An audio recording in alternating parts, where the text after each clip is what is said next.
Morrie, you're wet. Okay, come on, let's go. Come on.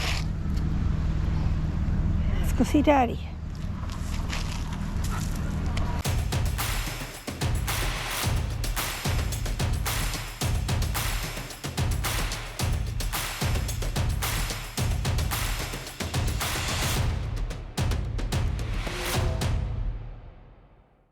Hello and welcome to this episode. It's been a long time. Yes. And if you remember our very first videos, I'm back to being furry. And I'm back to being bundled up. Oh, that's right. Yeah. Steve's in shirt sleeves and I'm in layers. Yeah. But I have my neck warmth. Listen, first of all, an apology for being out of the picture here for so long. We had a very good end of spring, which I think was the last time we chatted, and we had an interesting summer, very nice fall, and now we are into winter. In fact, we are recording this on New Year's Eve. This is how we're spending our time. Over on the other side of the camera is all of our snacks for the evening, Yes. our veggie and fruit trays, and our meat and crackers and pickles and the things that we do. Okay, so it looks like we're inviting a horde over, but no, we'll just have some left over for tomorrow. For tomorrow and the next day and the next day and the next day. Maybe. So a quick update as to where our travels have taken us. We've now been on the road for over 600 days, which is really incredible. And when we first started this process, we were pretty sure that we wouldn't last 4 years. And I'm hoping I'm not speaking for both of us, but I know where my head is at right now. I can't see an end date to this anymore. No, because I feel like we've just glossed over things, even though we have seen things, and we didn't do the rookie thing of overnighting all the, for the first 2 months or something. We did sit, but it still feels like we've just glossed over anything. And I was reading a magazine, Canada's History, and there's all these little points of interest, little quirky museums in these small towns or big towns, because there's one in Victoria. But I just think, wow, because we aren't going to be going to the States for the next couple of years. At least, yeah. So we get to dig in to Canada. Well, and we did a similar holiday that I don't remember what year it was. We had 2016. No. Oh. That was where we just drove right across the country. I was talking about the one where we had the tent trailer, and we decided, we decided that we were going to stay off all the major highways, and you had this book, the history of all these little back road towns. The back roads of southern Alberta. Oh my gosh, that was captive audience with the kids. But interestingly enough, the kids still point that out as a favorite time. Yeah, because we really met up holiday. with family and lost my glasses, missed all the two-headed deer. Oh my gosh, she lost her glasses in a river. In Milk River. So in order to get back to get her some new glasses, I kept pointing out all the two-headed deer that she was missing in the fields. And anyway, it was fun. So listen, here's what we ended up with. We had a nice spring. It was a very wet spring. We finally had to break down, and I did mention this in one of the previous videos. We finally had to break down and get a generator, which we used quite a bit for that first couple of months because it was really cloudy. We couldn't get the solar panels set up because it was just raining. And so that was a nice piece of equipment to get. However, once the summer came along, we never used it again. It's been sitting underneath, and I don't know if and when we're going to need it again. We did use it, but it was helping. One of the things that we did for 5 months was being camp hosts and also park operators, where we were paid for work. But we used the generator to help people. Yeah, that's right. Yeah, we did. And our power station too. So this is what happened. We were on our way back home, And as we usually do, Libby's looking at a map and finding places we had never been to before. And she came across a campground that, we knew sort of the name of the area, but we had never been to that park. And she thought, okay, we've got 2 nights. Why don't we go spend it there? And so we drove, into the backwoods and finally found this campground. And we got set up and we absolutely loved the area. It was so amazing. And we had booked in for 2 nights, liked it so much, found out that the site that we were in was available for 2 more nights. So we stayed for an additional 2 nights. And it was on the 3rd day that we were there. One of the senior supervisors that has the maintenance contract for that area came and asked us, said, would you be interested in being park hosts? And we had actually discussed the possibility of doing a park host thing maybe toward the end of this journey, but since we don't know when that is, this opportunity came up and we thought, why not? This could be kind of a fun way to spend the summer. And in our heads, there was a possibility of this great sort of 3-episode series for the Travels with Morrie, where we talk about all the things that you need to know to be park hosts. And then we got there, we accepted the job, and it was a split gig. So the park host aspect of it gave us a free site for the whole summer. Full hookups. Yeah, and that was nice because it was a park that had no hookups. We had hookups. We had power, water, sewer right there at the site. And we also accepted a position, paid positions. Yeah. And Steve had set us up for 3 hours, 5 days a week. Yeah, 15 hours each, 30 hours between the 2 of us, maximum. That sounds really good, and a couple hours a day, twice a day for the park hosting. And it sounded pretty good. Yeah. And then reality was different. Yeah, reality was very different. With the paid part. The camp hosting side of it, which is meeting people and troubleshooting and helping RVers figure out, how their hoses work. We had several people that showed up at this campground that were brand new to RVing, had never even set their rigs up. So that's where we came in. We were able to help out and troubleshooting, people that had power problems, as Libby mentioned, being able to take our power station and our generator and be able to get things working and helping folks out. And I love that part of it. And meeting people from Europe and the States and other parts of Canada. Yeah. That was great. Yeah. I think the highlight was helping the Europeans. They had a tour because the ones that rented a Class C, they had a tour, and I was able to tell them, this is a good place. Oh, look out for this. Well, you might not want to stay too long in this spot, and it was really good. The downside of that is that I'm helping all these people with their trips and we get to say bye to them as they go onto their trips, and we don't. Yeah. And between the camp hosting and the paid work, we didn't have time to do stuff without having a jam-packed day. And hey, I'm retired. Well, and the other part that was, once we got there and read through the manual, we found out that there were very strict regulations and rules around social media exposure. Yeah. And they're not too fussy about any of their employees doing anything on social media. So, especially naming them. Yeah, so as a result. We will not disclose where we were or even where in North America we were. Yeah. Well, and the other issue that I had, and I'm gonna put this one out there right at the top. I think where my head is right now, I don't think I make a particularly good junior employee anymore. And it's a value thing. Okay, so hear me out. As a retired person, what is it that retirees need in order to feel value? You've already worked your career.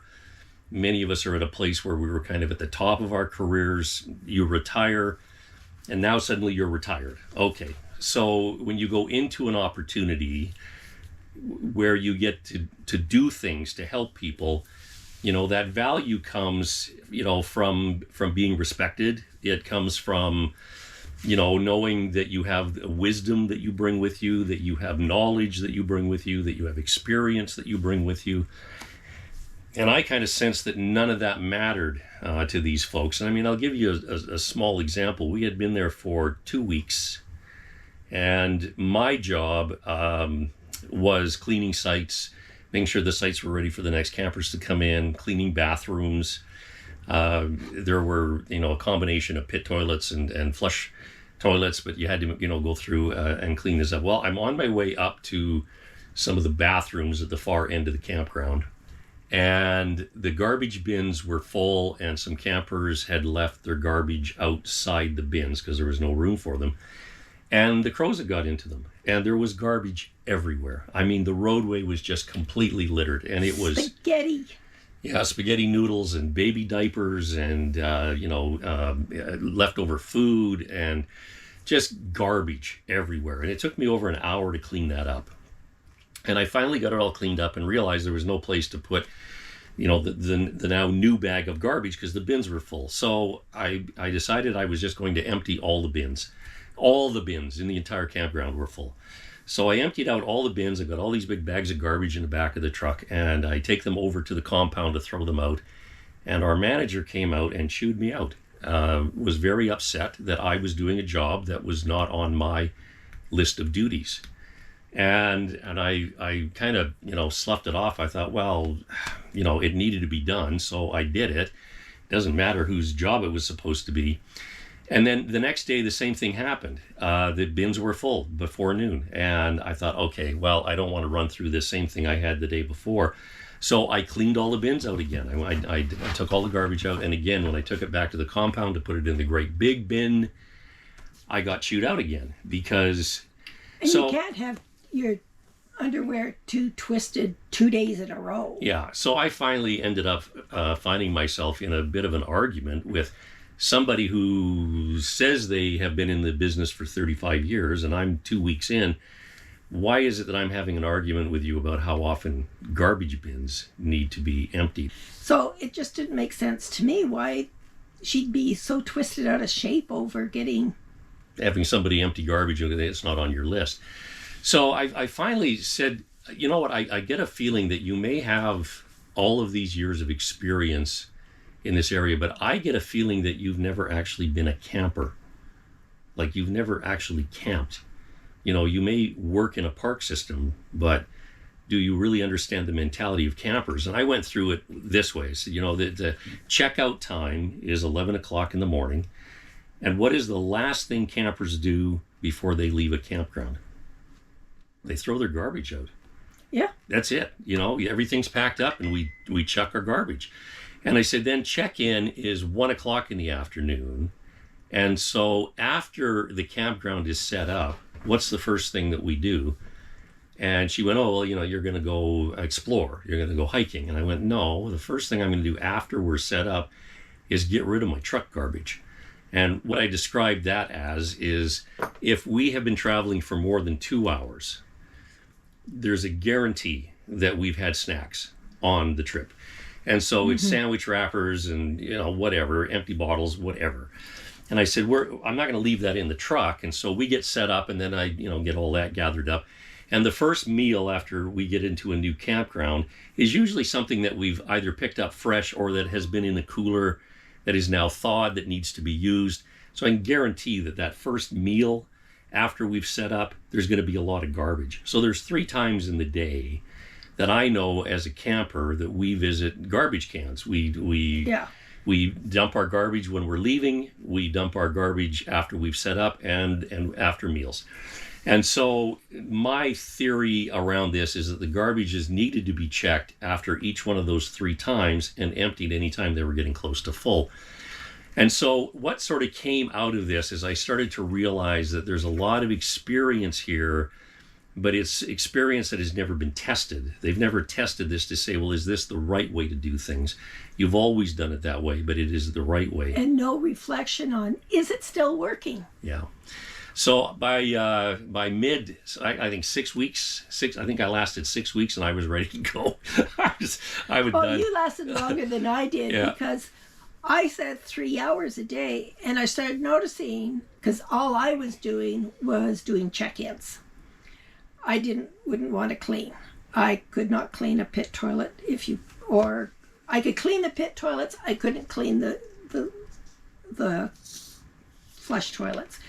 Really weird, but little PTSD. So I didn't clean. I just did strictly the check-ins, and it wasn't that organized. Yeah. Kind of hot, just mess. Anyways, I started noticing it was 3 hours, and the longer the season was going, the longer my days were. And I finally said, I'm not going to do it 5 days a week. I'll do 2 days a week. Yeah. I'll do the 2 days off of whoever takes over from me, which turned out okay. She didn't really like it, but they needed to hire more people, and that was another thing. There was too much work not getting done because they didn't have enough staff. Well, and what ended up happening is Libby knocked off 12 hours of her week, and that got put onto my schedule. So now I'm back to working almost a full-time job. But then hosting was 8 hours.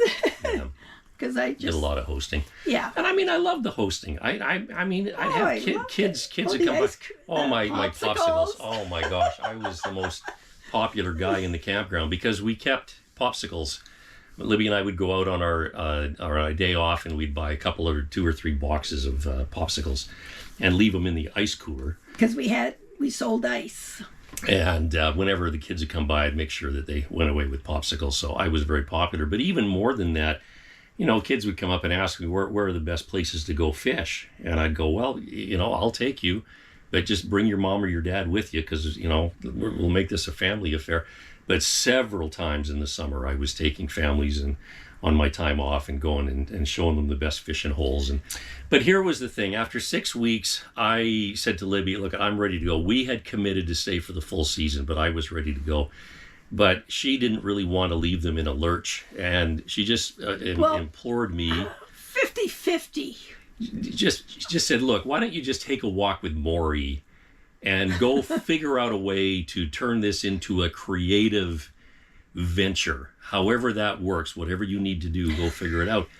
So I took Morrie on this long hike, and we were way up into the hills, and we got into a place. There was a park bench that somebody had put up there, and we're sitting there looking out over a lake, and there's a squirrel that's running along the edge, and I've got him on the leash, and he's really wanting to go get that squirrel. But on the other side of that edge was literally a cliff, 50 feet down or at more. least. And so I was thinking, well, Morrie, hang in there, don't go running away. I don't want you going off the cliff. And as I was sitting there pondering it, I realized that his natural instinct should tell him not to go off the cliff, but his prey, drive is telling him that he needs to go and find whatever that is. And as I was sitting there, I just thought to him that when it comes right down to it, maybe experience isn't enough. Maybe we need that combination of reflection and knowledge and experience in order to attain wisdom. So as I was walking back to the trailer, a line came to my head where I thought, I've met people with 35 years experience, and I've also met people with 1 year experience repeated 35 times. And it was within the context of that I thought, I've got an idea for a book. So I'm announcing it here. The book is done. It is currently, as we said, we are recording this on New Year's Eve, but the book is done. It is currently with my launch panel, and it will be coming out on the 16th of February. I have written a book called Beyond Experience, and it really looks at the 3 pillars that we need in order to gain wisdom. And so the seed of it started inside this campground with this job, but it has a lot more than that in it. And so that's going to be coming out here in just a few weeks. And I'm very pleased. I mean, I was able to spend a really good summer writing. We had 2 highlights. My sister and her husband came and we went for a hike, really, it really was, in the bush.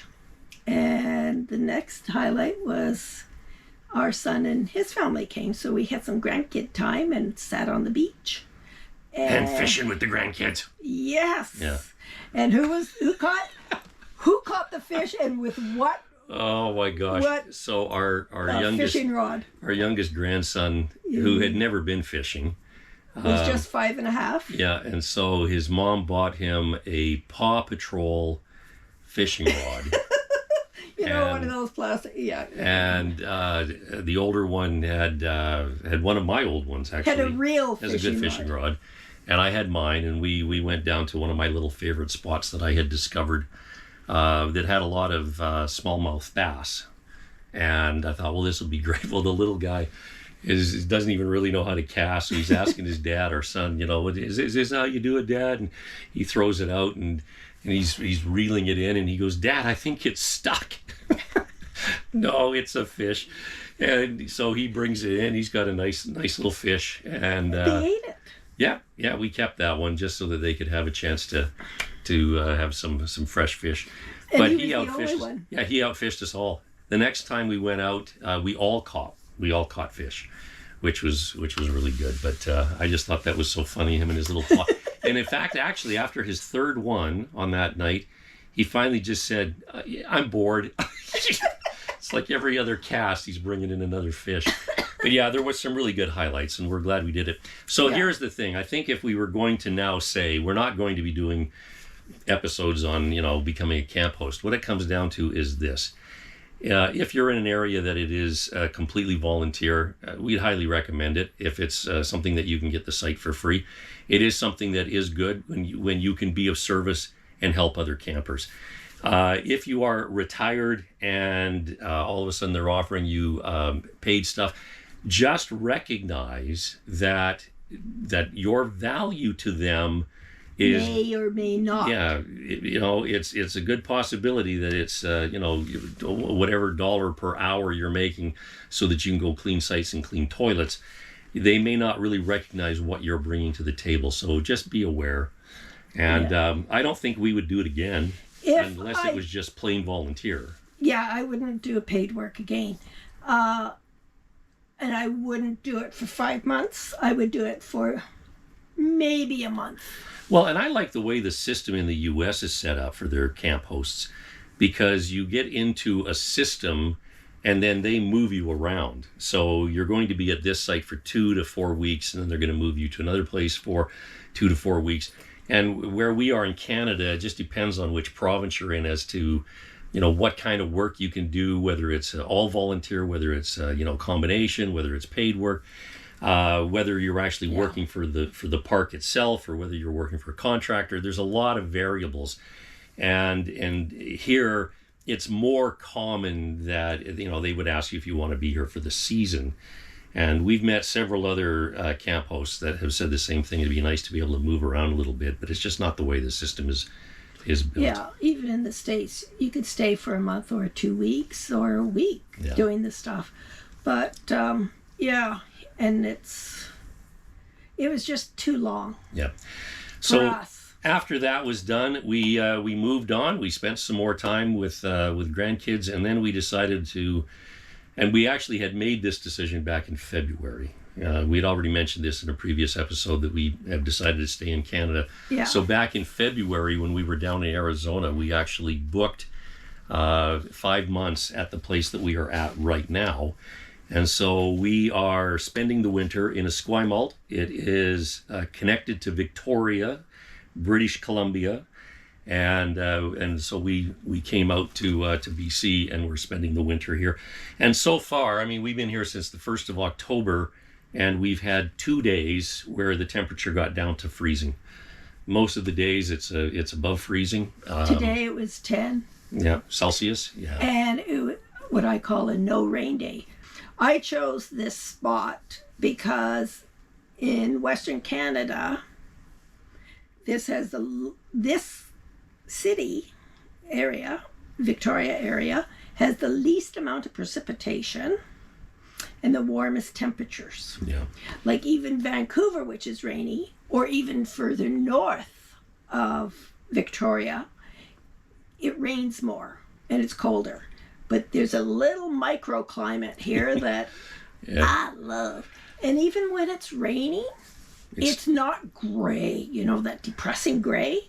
It is gray, but I was looking up at the sky and going, it's a light gray. Yeah.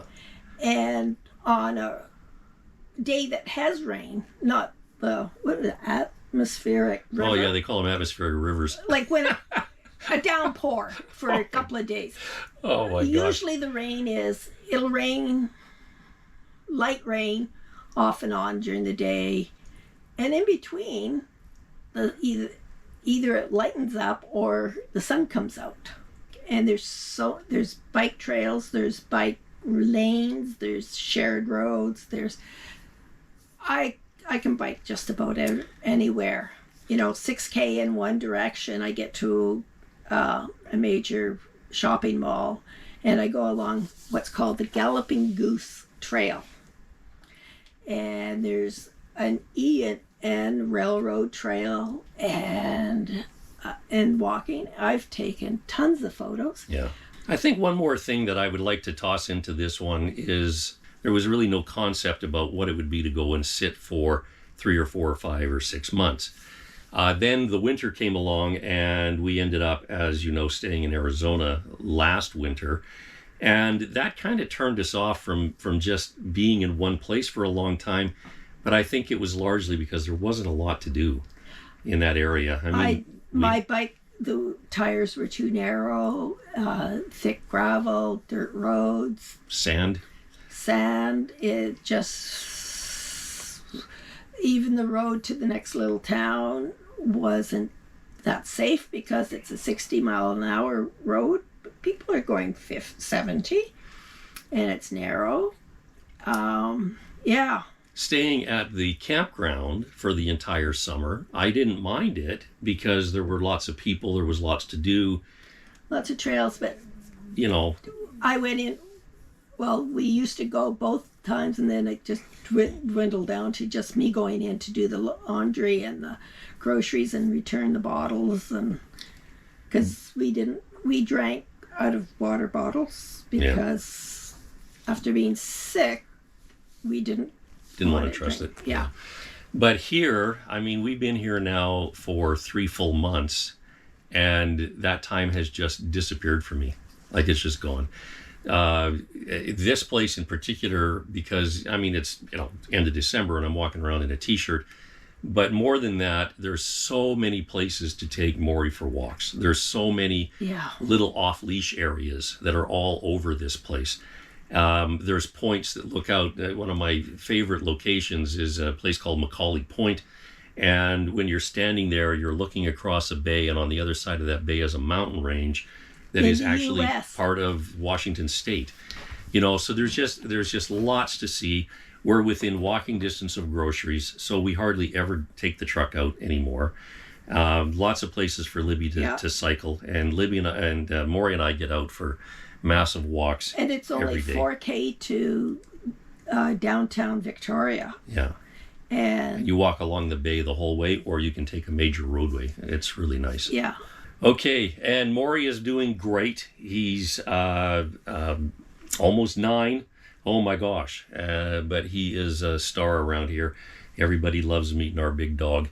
I call him the mobile pet therapy dog. Yeah. He did have an ear infection. Poor guy fell in the ocean and got water in both of his ears, and they both got infected. And so we were really, it was very convenient that there is a vet here in the Victoria area that mobile vet is only mobile. She comes to you. We don't have to go take him out anywhere. So she came and checked him out and found out that, he had ear infection in both ears. And so she got him all tidied up. But that's the first, sort of issue we've had with him for a very long time. So. And he's very cautious around the cliffs and that.